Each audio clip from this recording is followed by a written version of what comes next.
Today I am joined by Peter Thompson, who is a fabulous Toastmaster. Thank you very much for joining me today, Peter.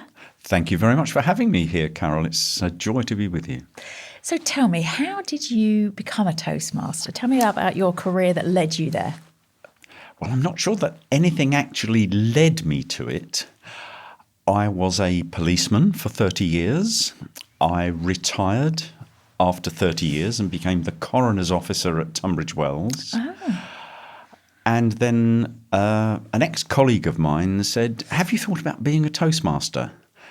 And I basically said, "I have no idea what you're talking about." And he persuaded me to go on a Toastmaster training course, which I did. And I haven't looked back. It's wonderful. So how many years have you been a Toastmaster now? In round figures, about 20 years. Wow. And what was how long was the training? What did that involve? In my case, the initial training was a week's residential training course with an exam at the end. I then joined the National Association of Toastmasters, and in that organisation I've taken 3 sets of exams, interviews and assessments to now become a fellow. Wow. And you were the president, weren't you, on a few occasions? 2 separate occasions, yes. Wow. So a fabulous career in Toastmastering. I've had a wonderful time. It's an absolute privilege to be allowed to take part in people's special occasions. Yeah. And where do you work most often, and how far will you travel? How far will I travel is anywhere. Okay. In this country, weddings, I've worked in York, Devon, Hampshire, a lot in London and the South East. Corporate events, which I also do.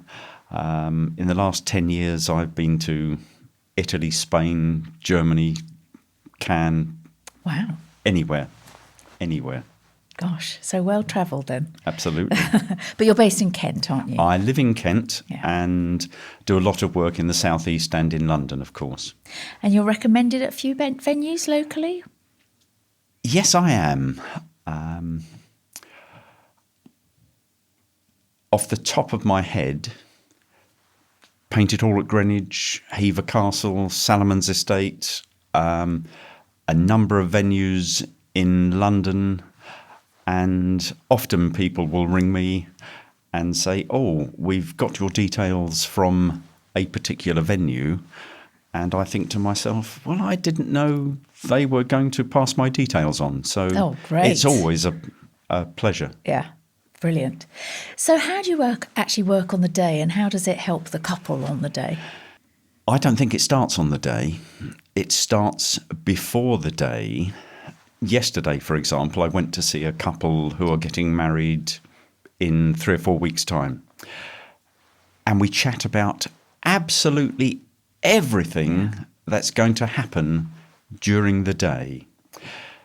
That is possibly the first meeting they've had with any supplier who's talked about everything. Yeah. With the photographer, they'll talk about photos. With the caterer, they'll talk about food. I want to know everything that is going to happen at that meeting. I'm happy to tell couples the traditional way of doing anything at all, alternative options and the pros and cons of each, because any decision you make can have an effect somewhere else in the day. Yeah. I then prepare a written overview of the day, and then on the day of the race, I'm there 2 hours before anything happens to check everything it is humanly possible to check. And I stay until I'm no longer required and all they have to do is party. And I suggest if they need my help with that, it's going to be quite a sad day. But also, you're not just at the venue, because I know we've worked together many times, Indeed. haven't we? And I have seen you at the bride's house on occasions where she's getting ready. You know, you pop in and just check everything's all right there as well, don't you? I think it's important for the bride and the bridegroom in particular to be relaxed. Yeah. They have already met me on a previous occasion, and it's just nice to say hello, say I'm here. Is there anything you need of me that we haven't spoken about? And generally the feedback I get is they are reassured to know that I'm there and looking after them. Yeah. Yeah. And speaking as a supplier, I'm always reassured to see you because I know if you're going to there on the day, it will run smoothly. And it's just, That's not meant to be a challenge. So what type of weddings do you see and help at? Yes, is the answer. You say what wedding you want me to help at, and I will be there.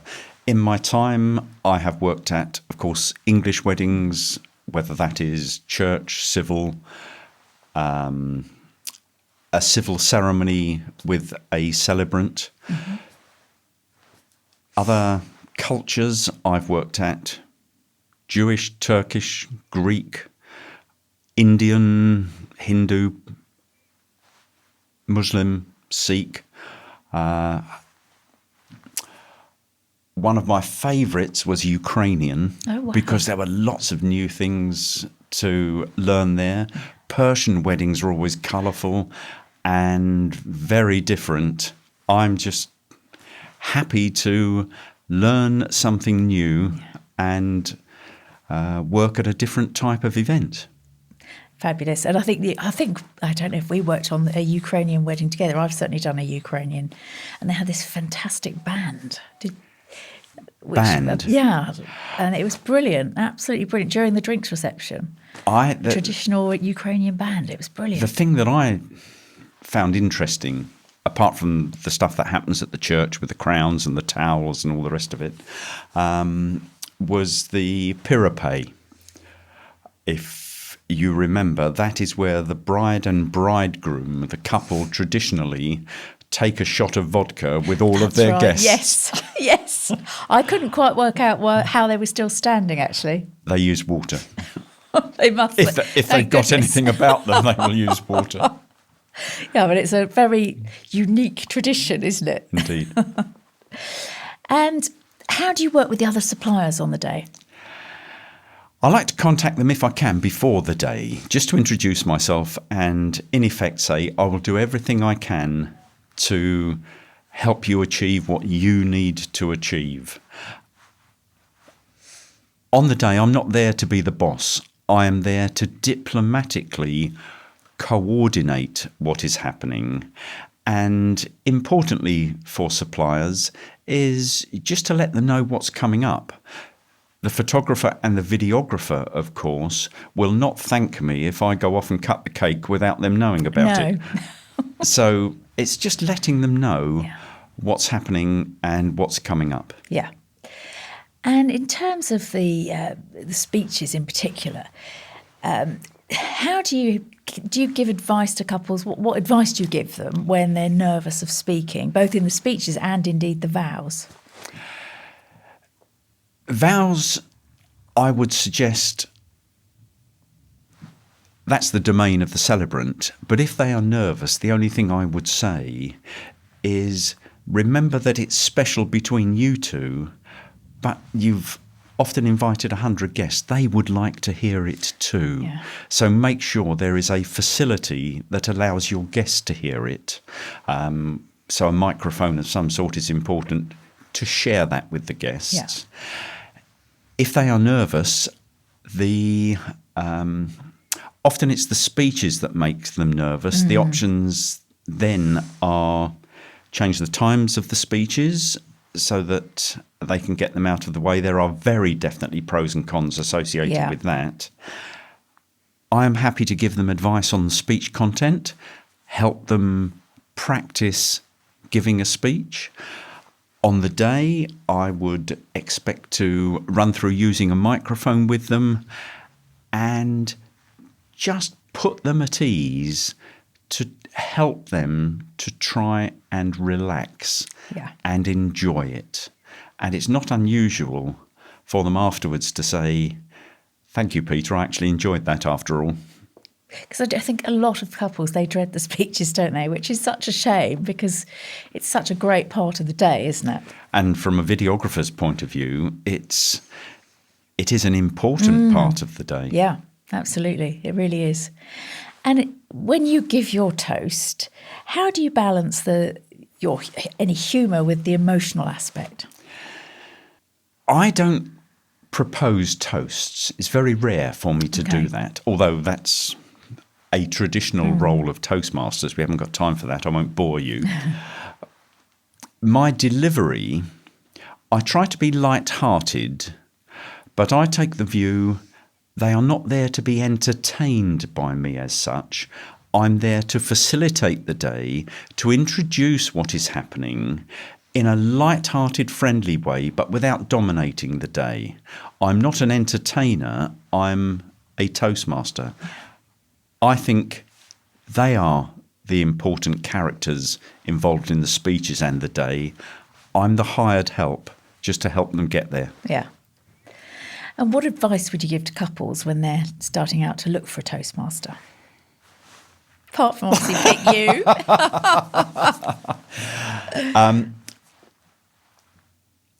The first thing I suggest is that there are different styles of Toastmaster.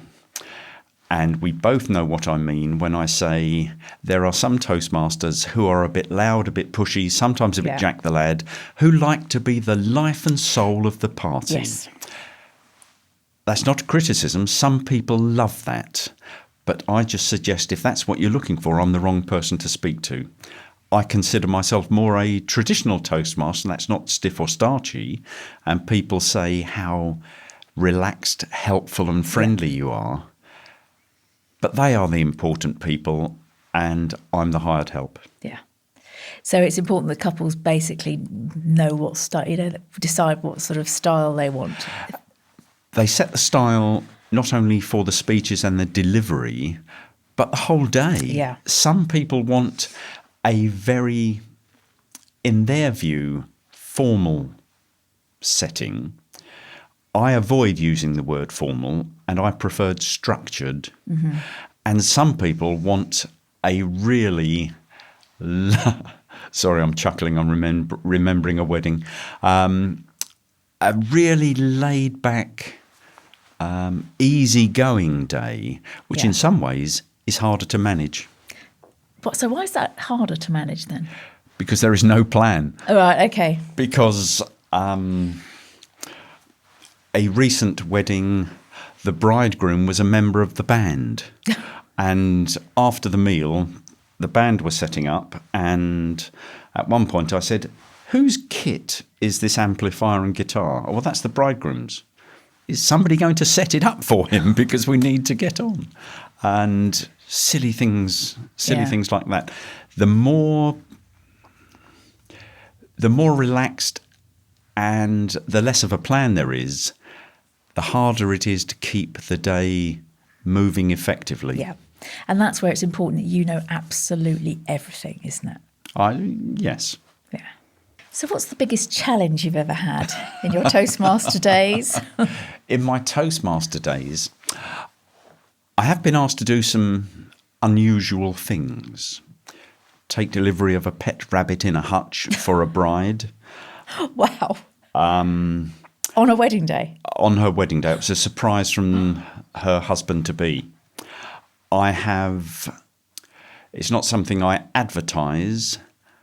I've ended up cleaning out the ladies' toilets when they flooded. Oh, no. It's a long story, but the alternative, the bride's mum was heading off to do it, and I thought, I cannot do that. It was a marquee wedding in their garden. There had been a problem, and it just had to be sorted. I couldn't let mum do it. And one of my favourites is at one particular wedding, when I met them beforehand, and I asked, when are you cutting the cake? They said, well, we're not going to do that. We're going to pretend to do it with the photographer.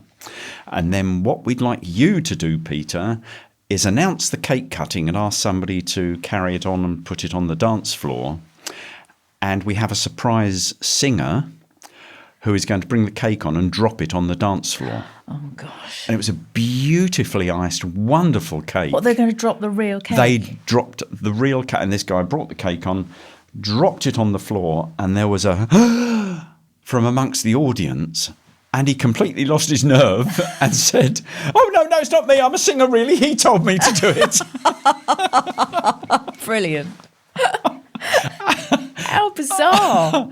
They just thought it would be something that guests hadn't seen before. Well, that's true. Very true. And it might cause a bit of a laugh. But I met the singer appearing in a band a couple of years later, and I said, I remember you. And there was that cake episode, and he said, I still have sleepless nights about that. But it was their wedding. It's what they wanted. That's what they wanted. Mike, so no one got to eat any of the cake? Nobody got to eat that cake, and Wow. it took them 25 minutes to clear it up. Oh, my goodness. What a waste. Sadly. So what's one of the most unique requests you've had from a couple for their wedding day? One of my very first weddings, the bride, when I went to meet them, said, oh, Peter, one other thing. We would like you to sign the forms for the Guinness Book of Records because we want our wedding to go into the Guinness Book of Records. And the reason it is, I believe is still in there, is that they had the oldest bridesmaid. One of the bridesmaids was 105. No. And they had 5 generations of the bride's family in the wedding party. Wow. So I had to examine her birth certificate and her passport and sign the forms for the Guinness Book of Goodness. Records. Wow, and she walked down the aisle and... Yes, they all went down together. Wow. Not particularly quickly, but... I bet she wasn't on the dance floor later on, though, No, was she? no. That's amazing. My goodness, that's very unusual. Do you have a favourite moment from all of your weddings? As my wife is listening, I will have to say I won't include my wedding. And the answer is probably not. Not a specific moment that stands out. But the moments at a wedding I particularly enjoy are where we're at a stunning venue and it's absolutely beautiful.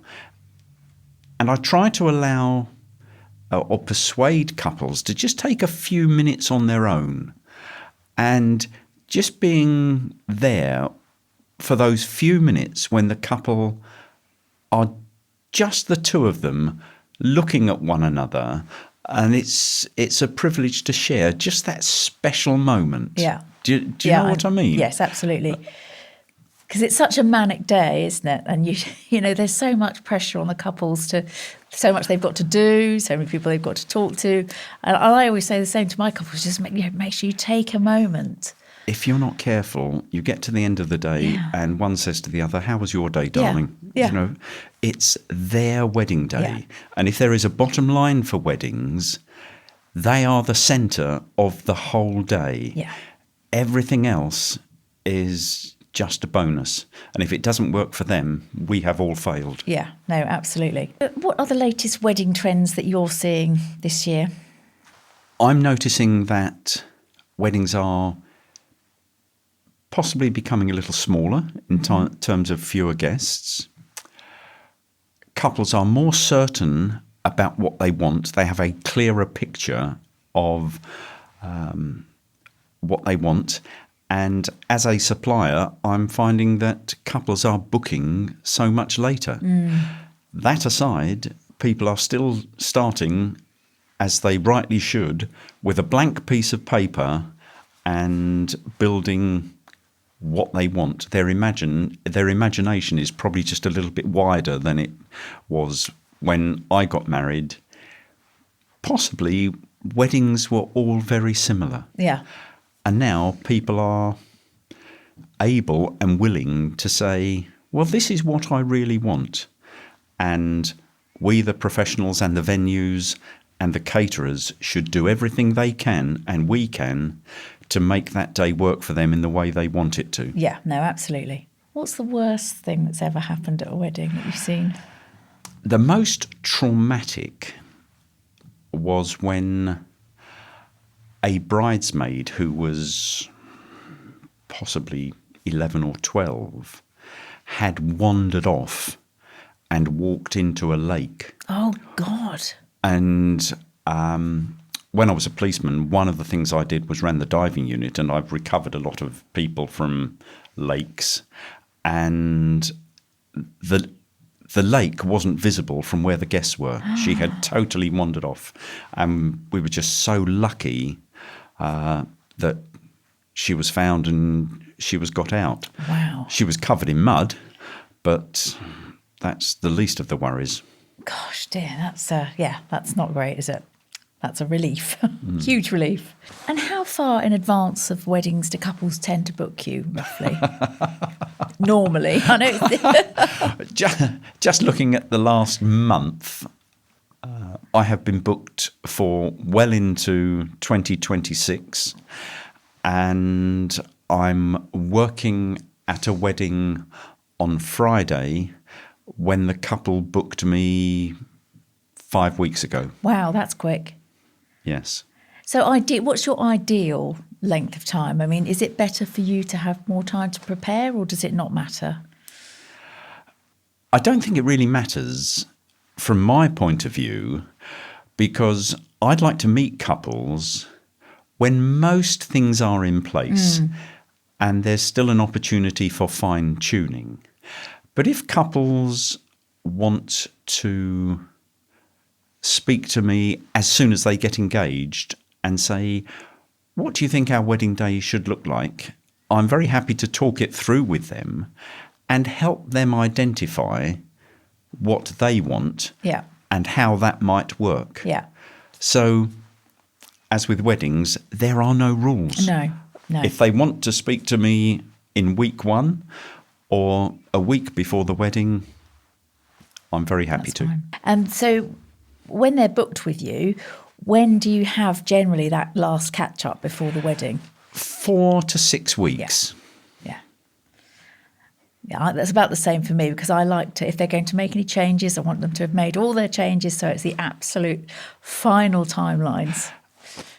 And by that time, they know the shape of the day. They know who is going to be there. It's not unusual for them to then say, actually, Peter, based on what you say, we want to change this and this. And sadly, on some occasions, they have said, we don't need everything that we've booked. I have had couples that for a drinks reception of an hour and a half have booked a guitarist, a magician, a caricaturist, and another musician. And a lot of that would just be wasted. Yeah. What do you think are the most essential elements of a wedding? A couple that are dedicated to one another. And thereafter, I won't tell you all of the stories. I also work as a celebrant, so I have done a wedding ceremony for a couple and 3 guests at Claridge's. Wow. I have worked at weddings with hundreds of guests. The most special thing for me is identifying what the couple want, what is going to make them happy. They need to remember that all of their guests are privileged to share their happy day, and it's not their responsibility to entertain their guests every second of the day. Yeah. Just let their guests join them and share their special time. Yeah, that's really good advice. Really, really good advice. And what do you think are the top skills that a really good Toastmaster needs? You've got to be able to run fast. At the end of... No, I'm joking. Diplomacy. Communication skills, because the Toastmaster needs to diplomatically liaise with a lot of people in some emotionally charged times, perhaps. Flexibility and attention to detail. So what advice would you give couples on planning particularly their speeches? Couples often ask me about speeches. What should be in it? How long should they be? And I just suggest, if they want me to, I will give them an overview of what might be included in the father of the bride speech, bridegroom speech, best man speech, or whatever. But I try to stress that it's their speech. And, for example, if Giles Brandreth were to write a bridegroom's speech, it would no doubt be brilliant. But he could then stand on the day and read it, and they'd all be sitting there thinking, who is this guy? And where's the bridegroom gone? Yeah.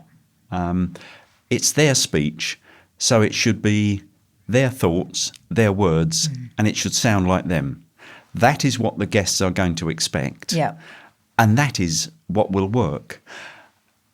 When they ask how long should it be, I always say your speech should last as long as it takes you to say what you want to say.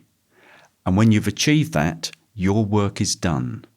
And we can both attest to the fact that the worst speeches are often those that go on far too long. Yeah.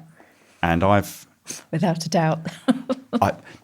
My very first Hindu wedding, we started with 3 speeches by the best men.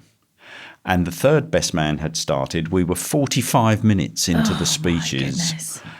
And a man walked from the back of the audience, there were 500 people there, and said to the best man, these speeches have gone on far too long. So the best man walked up to the top table, put the microphone down, and walked away. And I thought, gosh, you're going to earn your money now, Peter. But was he right to say that? Certainly not. It's not his place to. But people don't go to weddings to listen to 45 minutes of speeches by one person. No. Yeah, I mean, I think our record was actually an hour for one person, which was just a challenge for the videographer. Yes. Editing it. Yeah, and you could see, nobody. People lose the will to live. The guests were just, and that was before the speeches were before the meal. So I think the chef was furious, the guests were starving, and it's just too long, isn't it? What do you think the optimum time is, though? I know it's difficult, it's their story, but ideally, what do you think there's an optimum time? I have a number of books indoors about wedding speeches, no 2 of which give the same advice. So 7, 8, maximum 10 minutes is usually enough to say everything you would want to say. Yeah. A bridegroom, hopefully, would be able to talk for hours about his new bride, but that's not what they are there for. That's not what he wants to say on the day. 10 minutes is ample. Yeah. And generally, the shorter speeches are better received than the longer ones. Yeah, no, absolutely. I totally agree. Totally agree. And if you weren't a Toastmaster, do you have a dream job that you would like to be? I'd like to be a rich woman's plaything. Don't you tell your wife that. Oh, she knows. Brilliant. Are there any really memorable moments that you can look back on as your favourite? I wouldn't say favourite. Some have been particularly interesting and particularly challenging. I worked for a couple, 2 men, who essentially got married at the House of Commons and then had a reception at 2 Temple Place in London. They said, none of the guests are going to know where the wedding is being held, so we would like you to meet them all at North Greenwich Pier, load them onto a boat that we have hired, take them to Westminster Pier, telling them where we're going, lead them into Westminster, deal with the ceremony there. We're going to give them your telephone number in case any of them aren't going to make it to the pier, and then they're going to go straight to the House of Commons. After the House of Commons, we'd like you to put them onto 2 buses that are going to do a tour of London with a champagne reception on the buses. And then they said, can you help the florist take the flowers out of the commons because they've got to go to the wedding venue? Yes. What they didn't say is I had to go through security again to get back in to get my kit. One of the buses hadn't appeared, so I had to track that down. And then we got to 2 Temple Place, and thereafter it was relatively straightforward and great fun. And interestingly, that was the day they had some sort of naked cycle ride through London that went past the reception venue. So it was an interesting, challenging day. That sounds absolutely exhausting. It was, but bless them, they sent me an email from the airport on the way to their honeymoon saying thank you very much. I bet they did. And those moments are just so special. Yeah. I mean, what do you think? What is the best part of your job? What part do you love the most? Just, it sounds kind of twee, but just seeing people happy.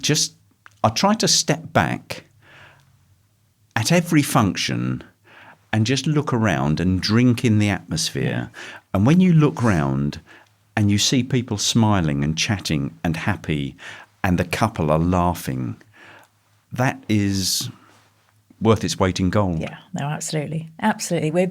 We're really privileged to work in the wedding world, aren't we? I think it's nothing quite like it, is there? No, absolutely. What advice would you give to couples when they're looking to choose a Toastmaster? We spoke earlier about the style of Toastmaster. Yeah. So whether you want somebody loud, pushy, who's going to entertain everybody all day, or somebody who's going to be more in the background, effectively managing things in a diplomatic way, choose the style. Check the person, that the person has the right experience, manner, approach that fits in with you and your guests, because it's the person behind the red coat that interacts with you and your guests. It is the person in whom you should have confidence to deliver your wedding the way you want it to. And it's the person that makes your day work in the way you want it to. Absolutely. Good advice. Very good advice there, Peter. Is there an ideal number of guests where you feel one should definitely have a Toastmaster? No, not really. I think it's more to do with the shape of the day and what is happening. Mm-hmm. How many venues will be attended. I have worked at weddings where there were 32 guests for the meal, and they said, Peter, we were so glad we had you. Yeah. And we both worked at weddings where there are hundreds of guests. It's more a shape of what is going to be happening on the day and how difficult it will be to coordinate that. Are people going to disappear and miss things? Yeah. And from the couple's point of view, would they feel happier? Would they feel more relaxed and more confident knowing that a Toastmaster was there to look after everything for them? We both know that sometimes a couple will say, oh, we don't need a Toastmaster, our best man is going to do it. And I always bite my tongue and say, that's nice. But I really want to say, why don't you like him? Yeah. Because when I go home after a wedding day, I'm absolutely exhausted. And I think, if 15 minutes has gone by at any time during the day and the Toastmaster isn't doing something to make the day work, he's not earning his money. Absolutely. The best man is, by definition, one of the best friends. He's there to relax and enjoy his day. And it's a big imposition to give him my job, I would suggest. Yeah. And I've seen it happen many times where the best man is meant to be the Toastmaster or the MC, and they just don't. They just and does don't know his what to best, do. but he might have been to 3 or 4 weddings in his lifetime. I have been to many hundreds of exactly. weddings. And that's the difference, isn't it? But hiring a total professional is completely, that you give them complete confidence. And, I hope so. Yeah, you certainly do, because I've seen you work many times and you always give me confidence. I know I can do my job properly if you're there. Well, I hope so. And I look forward to the next time, Carol. Absolutely. Well, thank you so much for joining me today, Peter. It's Pleasure. been lovely to see you. It really is a pleasure. Thank you so much for having me.